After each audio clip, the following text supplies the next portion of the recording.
সুবিশাল দেবী প্রতিমা, গাঢ় নীল গাত্রবর্ণ, পটল চেরা চোখ, অপূর্ব এই দেবী প্রতিমা থেকে যেন নজর ফেরানো দায়। দুর্গাপুজোর পর ঠিক কালী পুজোর 10 দিন আগেই কুমারটুলিতে দেবী চক্ষুদান করা হয়। পুরনো কলকাতার অন্যতম জাঁকজমকপূর্ণ পুজো ছিল এটি।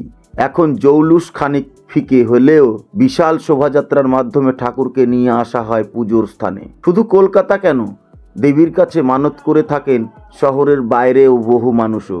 মনস্কামনা পূর্ণ হলে নিজেরাই ছুটে আসেন তারা। ঠিক যেমন করে ভিড় জমাতেন অমিতাভ বচ্চন থেকে শুরু করে আর.ডি. বর্মন সহ তাবড় তাবড় তারকারা। তালিকায় ছিলেন উত্তম কুমার, আশা ভোসলেও। শুধু আড়ম্বর নয়, দেবীর পুজো হয় ভক্তি ভরে, এমনও শোনা যায়। কুমারটুলি থেকে ফাটাকেষ্টর ঠাকুর না বেরোলে নাকি অন্য কোনো ঠাকুর মণ্ডপে যায় না। উত্তর কলকাতার আমহার স্ট্রিট এবং একটু এগোলেই কলেজ স্ট্রিটের বইপাড়া, এখানেই এক গলির মধ্যে উকি দিলেই দেখা পাওয়া যাবে দেবীর।